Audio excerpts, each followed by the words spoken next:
sisi mukjizatnya itu. Jadi beliau benar-benar ingin melihat kehidupan Nabi ini sebagai seorang manusia biasa.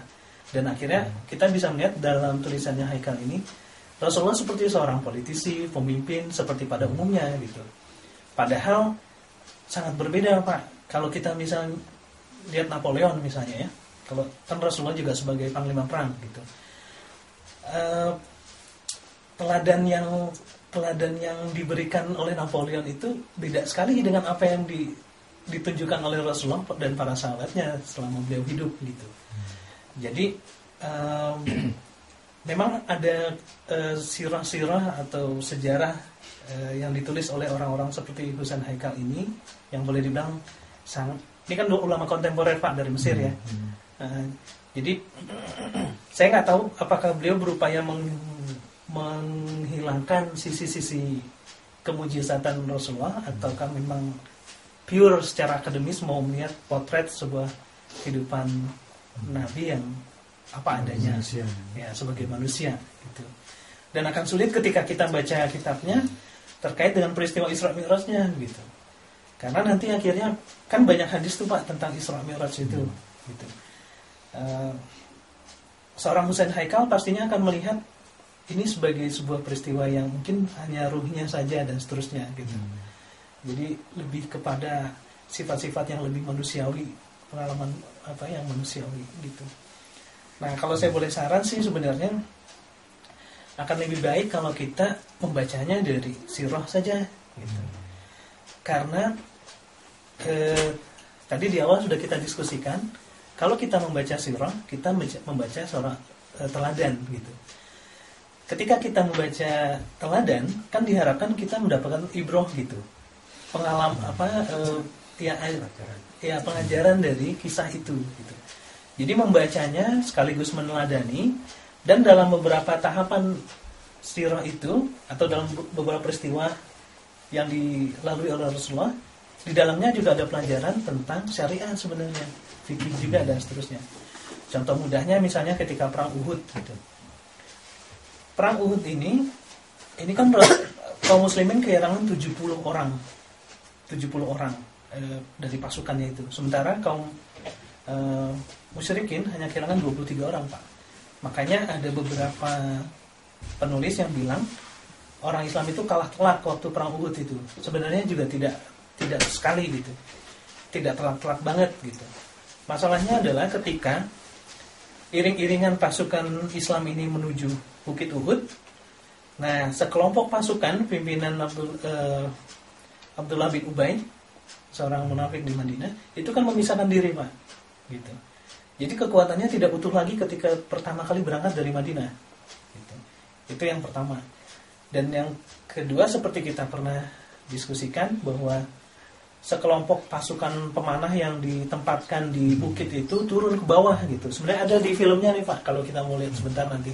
Nah, itu meninggalkan posnya sehingga pasukan berkuda Khalid bin Walid itu bisa menelikung dari belakang dan menjepit pasukan Islam itu. Nah, kerugiannya di situ, kerugian nyawanya gitu. Dan menarik juga dalam perang Uhud itu bahwa Rasulullah kan nggak pernah nangis Pak. Gitu. Dalam sirah Nabawiyah yang saya baca, Muhammad Khalid misalnya, Rasulullah itu nggak pernah nangis gitu. Kecuali ketika beliau sholat. Yang kedua ketika peristiwa Uhud ini. Gitu. Nanti yang ketiga ketika Ibrahim anaknya yang meninggal. Ya. Nah, ketika perang Uhud ini ada banyak sahabat yang Uhud di sini. Ya. Di utara Madinah ya. Di utara utara. Nah, banyak sahabat yang meninggal ketika perang Uhud ini. Sahabat-sahabat yang boleh dibilang dari awal ketika hijrah itu sudah sama Nabi gitu. Di antaranya adalah Mus'ab bin Umair. Mus'ab bin Umair ini adalah anak muda perlente.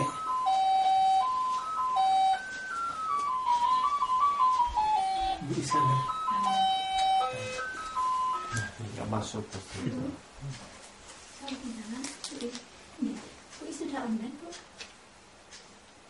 Enggak ada, sudah dimulai. Tapi kok enggak kelihatan ya? Belum di ini kali belum di apa? Belum di accept. Nggak ada pesan. Kelihatan saya online kan? Enggak. Kunci yang online aku. Oh, berarti. Hah? Diulang lagi. Saya Ahmadan dulu ya. Oh, Ahmadan dulu. Ahmadan lagi dulu ya. Coba lagi. Hah? Sudah. Oh, saya sudah. Oh, gitu. Iya. Pesan sponsor. Berarti sebentar lagi ya, Pak ya. Jangan kemana-mana. Soalnya kadang-kadang Setelah yang satu.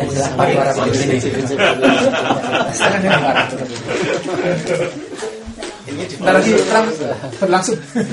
Tunjuk bagus. Iya, Belum bagus. bagus. Oh, kalau cerita sejarah makan jagung. Iya. Kan masih ada yang dilepek kan coba. Oh iya dilepek. Dua jam coba.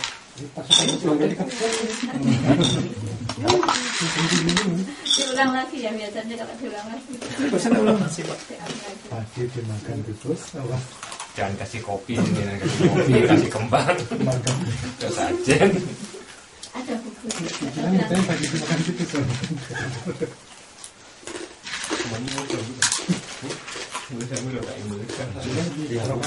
Kelihatannya Jadi Haikal itu Apa? abad 19 ya? Dapat 20 Pak. Apa anda Pak? Iya, di doktoran kan ya? Dokter Pak. Oh, pantas. IS apa? Ini kasih Enggak, kalau kelihatan sih kalau kasihnya kali ya? dia itu. Haikal dulu. Kalau tidak salah ya Pak. S kan berapa? Disertasi dokternya. Lihatnya sebagai orang Nggak ada. kayak orientalis gitu ya. Uli.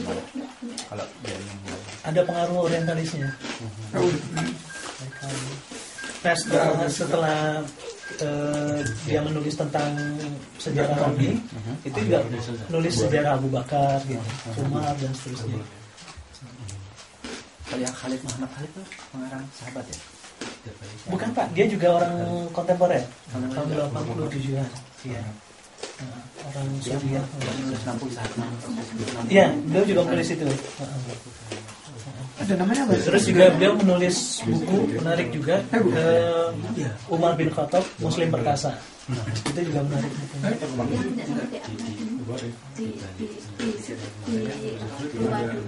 seperti apa bagus tuh kita Pak, kok nggak ada terdaftar?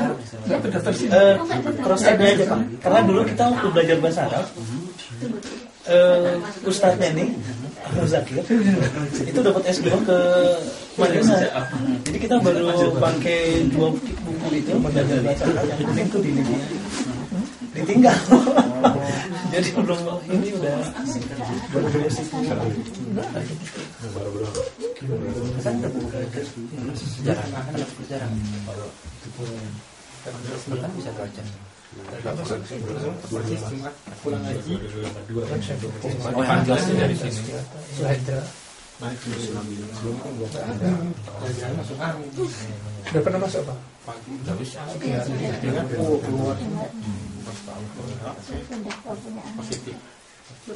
itu videonya video apa? Nggak ada. Ini Arisalah. Film Arisalah. Oh, Nggak panas. Boleh nanti sebentar sambil ngobrol aja. Oke. Baik, kita lanjutkan kali ya Pak. lanjutkan. Oh, biarin aja. Sampai jalan. Nanti diceritakan Minum teh. ayah aja. Bagus. Jahe oh jahe itu minta Saya juga karena biarin aja main. Tapi tengah keluar mah. Pausa selesai. Yang pukul tengah keluar mah. Yang bisa berputar.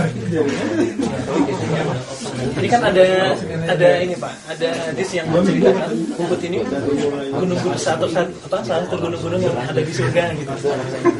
Makanya Rasulullah itu bilang kami mencintai gunung itu, maksudnya gunung Uhud, dan gunung Uhud itu pun mencintai kami gitu. Nah, Rasulullah ini kan pulang haji wada itu dia haji wada itu kan ke Zulhijjah. Nah, Zulhijjah, Muharram, Safar. Nah, bulan Safar itu beliau jatuh sakit Pak. Ketika beliau jatuh sakit itu